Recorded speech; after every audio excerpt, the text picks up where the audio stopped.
ধর্মবর্ণ নির্বিশেষে এখানে হিউম্যানিটিটা প্রধান। মানুষ এবং অমানুষের মধ্যে আসলে পার্থক্য খুঁজে পাওয়া আজকাল মুশকিল হচ্ছে। যারা মারছেন, আমি জানি না তারা আদৌ মানুষ কিনা। অবিলম্বে এটার এটার এটার বন্ধ চাই এবং এটার বিচারও আমি চাই। বড় পুকুরে জাম্প দিই, তাহলে হয় যদি সাঁতার জানি তাহলে হয় সামহাও ভেসে উঠবো, আর না হলে ডুবে যাবো। রিস্ক তো 100% আছে। তা যজ্ঞ, এই যে শব্দটা, এটা তো খুবই দুঃখজনক এবং খুবই মর্মান্তিক।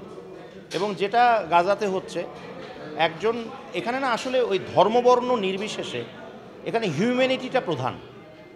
এক মনুষ্যত্বের জায়গার থেকে যদি চিন্তা করি, একজন মানুষ হিসেবে নিষ্পাপ মানুষদেরকে নির্বিচারে যে হত্যা করা হচ্ছে, এই হত্যাযজ্ঞটা চলছে, এটা অত্যন্ত দুঃখজনক, অত্যন্ত মর্মান্তিক। এটা কোনোভাবেই পৃথিবীর, আমার মনে হয় না কোনো মানুষ যদি মানুষের মতো মানুষ যদি হয়ে থাকে, আমার মনে হয় না সবাই আমার মতোই এরকমভাবে ব্যথিত হবে। এবং এটা আসলেই খুবই নির্মম এবং অচিরেই এটা যদি বিশ্বে বড় বড় হোতা মাথা যারাই আছেন, তারা যদি এই ব্যাপারটিকে খুবই নজরে দেন, তাহলে আমার মনে হয় যে এটার ভালো দিক হবে। এবং আমার মনে হয় যে এটা যদি এভাবেই চলতে থাকে, তাহলে এই যে মানুষ এবং অমানুষের মধ্যে আসলে পার্থক্য খুঁজে পাওয়া আজকাল মুশকিল হচ্ছে।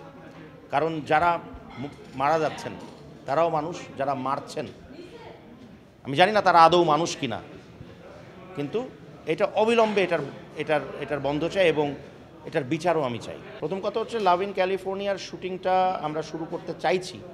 সবই তো আসলে অনেক কিছুর উপর ডিপেন্ড করে, যেহেতু দেশের বাইরের বিষয়। জুলাই 2025, মানে এবছরের জুলাই মাসে। তো চেষ্টা আছে, শুরু করার ইচ্ছা আছে। আর মুক্তির যদি জায়গা হয়, আসলে ছবিটা আগে বানানো হোক, শেষ হোক। 2025-এ যদি আমরা জুলাইয়ে শুরু করি, ডেফিনেটলি এটা 2026-এর আগে মুক্তি পাওয়ার কোনো সম্ভাবনা নেই। তো কোনো একটা উৎসবমুখর সময় চেষ্টা করব ছবিটি 2026-এ মুক্তি দিতে। এখন জাম্প দিলে, যদি বড় পুকুরে জাম্প দিই, তাহলে হয় যদি সাঁতার জানি তাহলে হয় সামহাও ভেসে উঠবো, আর না হলে ডুবে যাব। তো যেহেতু হালকা পাতলা সাঁতার জানি, এক্ষেত্রে হয়তো আমি ভেসে ভেসে নদী পার হতে পারবো, আশা করছি। হয়তো এই কারণে বলছি, আসলেই তো রিস্কি ব্যাপার। এখনকার সময় অনুযায়ী একেবারেই আনকরা কাউকে নিয়ে কাজ করা, এটা অনেক বড় রিস্কের বিষয়। তো সেই জায়গা থেকে রিস্ক তো 100% আছে।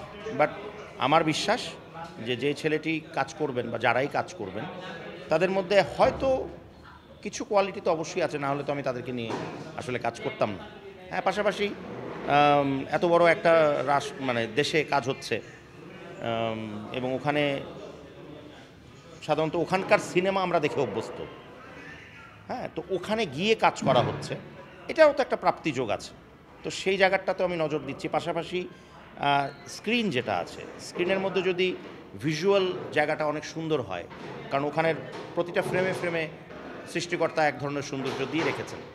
তো ওই জায়গাগুলোকে যদি উঠিয়ে নিয়ে আসা যায়, তাহলে আমার মনে হয় সব কিছু মিলে দৃষ্টিনন্দন কিছু হয়তো আমরা দেখলেও দেখতে পারি।